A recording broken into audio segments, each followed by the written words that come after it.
Eccoci qua ragazzi, salve a tutti, bentornati sul canale. Il punto sul calciomercato in casa Napoli, la situazione Mario Rui e questa offerta che è arrivata dal Brasile, Manna in Inghilterra, operazione 2.0 per portare Lukaku a Napoli e la situazione Gilmour, Amrabat. Volevo fare un video ieri ma ho aspettato quest'oggi, mi sono detto aspetto 24 ore che forse esce qualcosina di nuovo, ma siamo comunque allo stesso punto di ieri. Ne parliamo e andiamolo a considerare però in base ad un'applicazione tattica, perché ci sono delle incognite che mi sono posto io e volevo condividerle con voi. Fatemi sapere la vostra qui sotto nei commenti come sempre, iscrivetevi al canale attivando la campanellina delle notifiche se passate per la prima volta sotto questo contenuto, passaggio importantissimo per restare aggiornati. E partiamo da Mario Rui, offerta del San Paolo, 200.000 euro al Napoli. Il Napoli ovviamente non ha ancora accettato la cifra,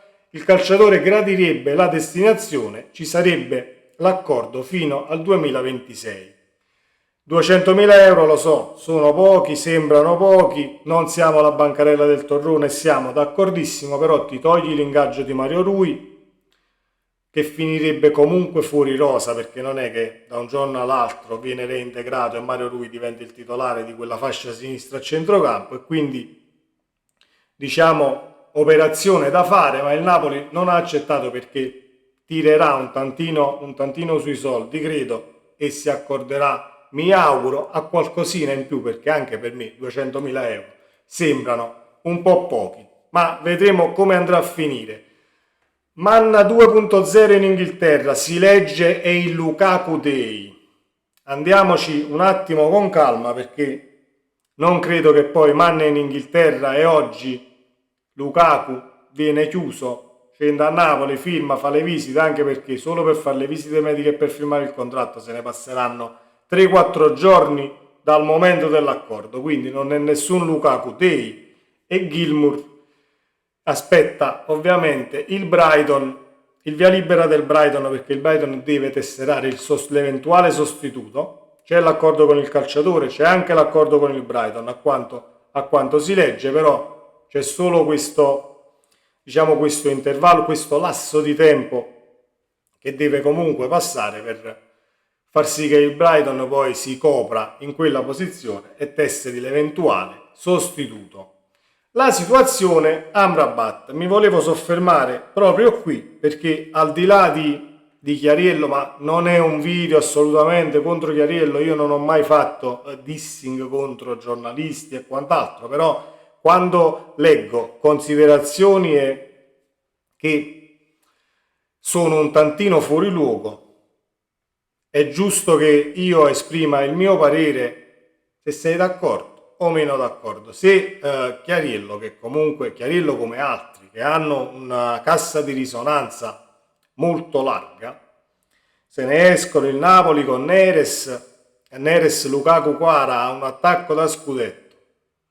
Tecnicamente potrei anche essere d'accordo, però se si parla di scudetto, di trofei, devi avere comunque equilibrio. Abbiamo equilibrio tra i reparti, non l'abbiamo avuto nemmeno in tutte le amichevoli, perché in qualche amichevole c'è stato un tantino di equilibrio in più, ma non l'abbiamo avuto nemmeno in tutte le amichevoli precampionato, e il Verona come tornaconto. Quindi possiamo considerare un bel reparto offensivo, ecco, però bisogna trovare la quadra a centrocampo, perché quando ci spingiamo in avanti abbiamo visto che rischiamo imbarcate, i 2 contro 2, i 3 contro 3, dove poi devi avere i centrali di difesa sì veloci per quanto riguarda la corsa, ma devono essere rapidi a livello di pensiero e capire poi come si svolgerà l'azione per poter andare a contrastare, diciamo, in campo aperto la squadra avversaria.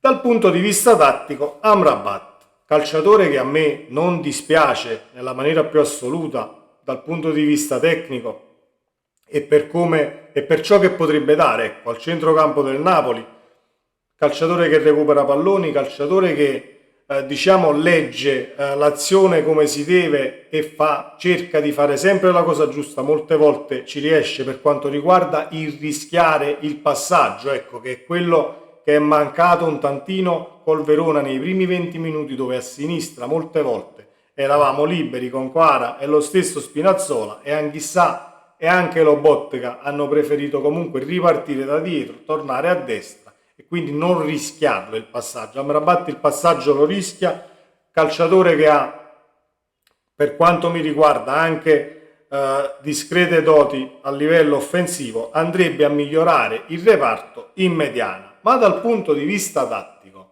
io il quesito che mi pongo è questo: mettiamo che Amrabat domani firma con il Napoli, Lobotka Amrabat, Anghissà Amrabat, come ci mettiamo a centrocampo?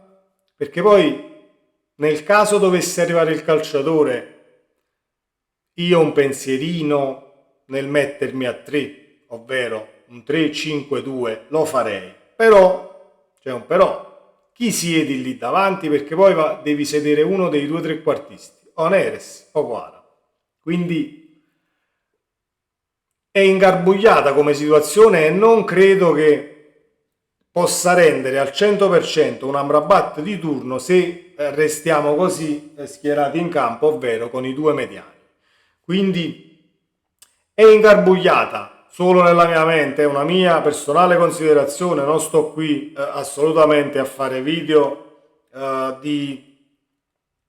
per sminuire il Napoli, sminuire l'eventuale acquisto, sminuire l'interessamento, assolutamente no. Però quando viene accostato un nome al Napoli, le considerazioni dal punto di vista tattico secondo me vanno fatte e vanno argomentate. Tutto qua. Amrabat è un grandissimo calciatore per quanto mi riguarda.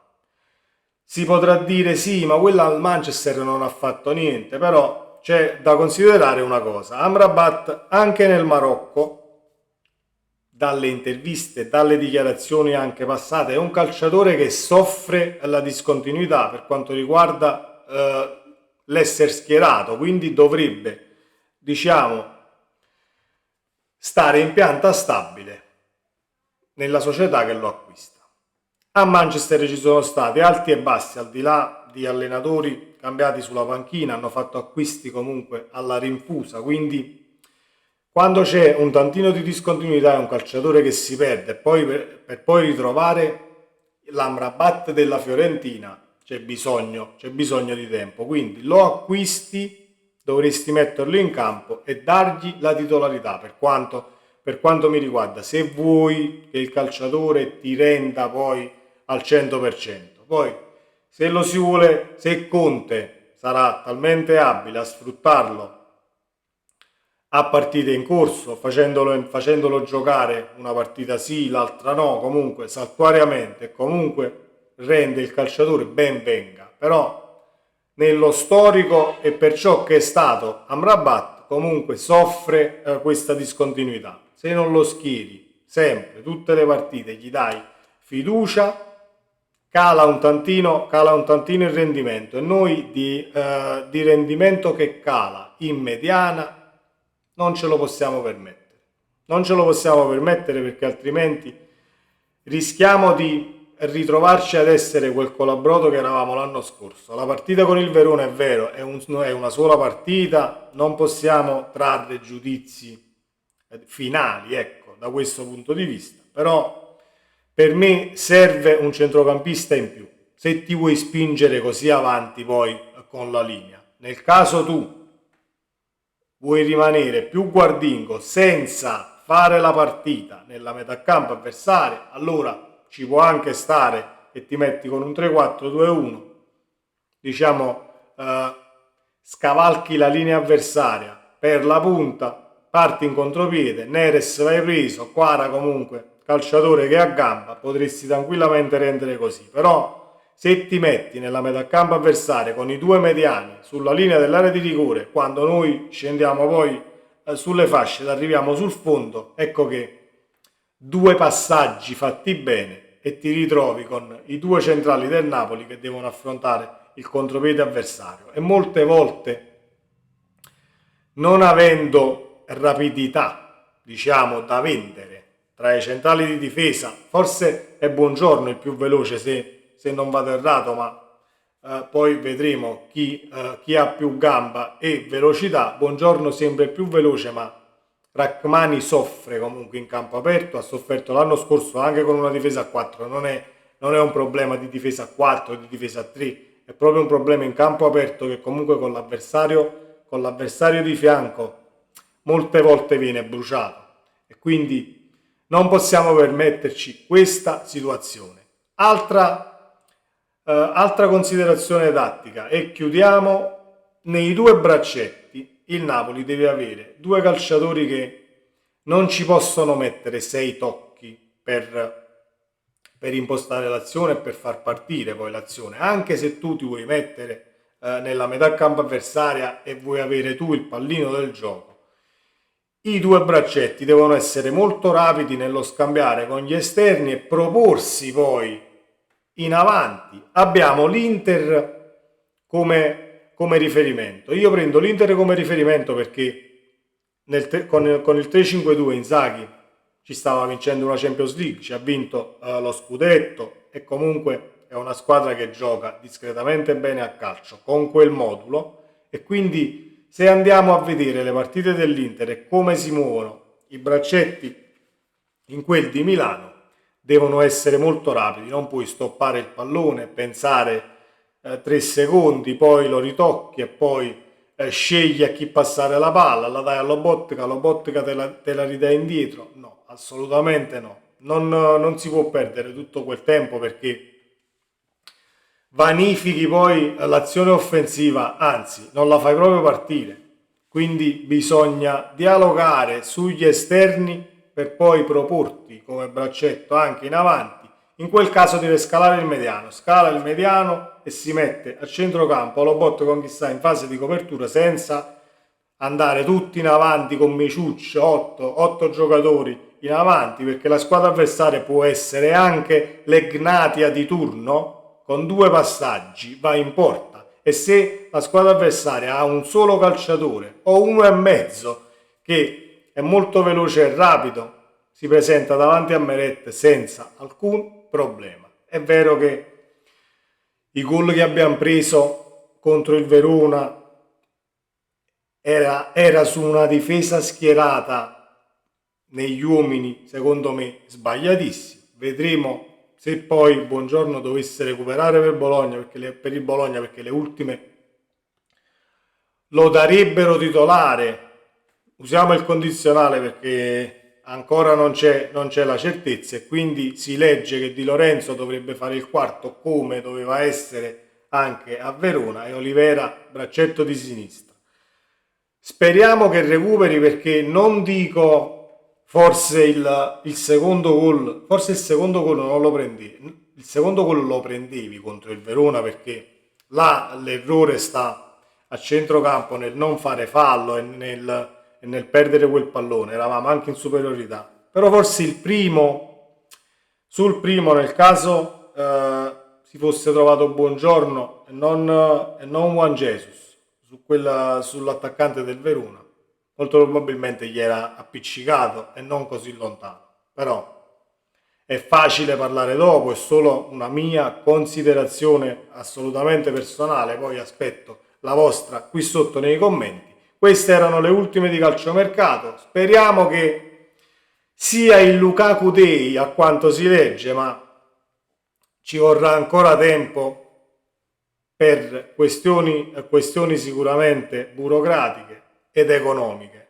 Abbiamo dalla nostra però la federazione inglese che spinge per le liste ovviamente da presentare, e il Chelsea, visto che ha 67 calciatori tesserati, deve assolutamente sfoltire e vai comunque a toglierti i calciatori che sono più avanti con l'età, perché Lukaku non è assolutamente più un giovincello, e ti togli gli ingaggi che pesano di più. Stiamo a vedere, restiamo sintonizzati, fatemi sapere la vostra. Sempre Forza Napoli.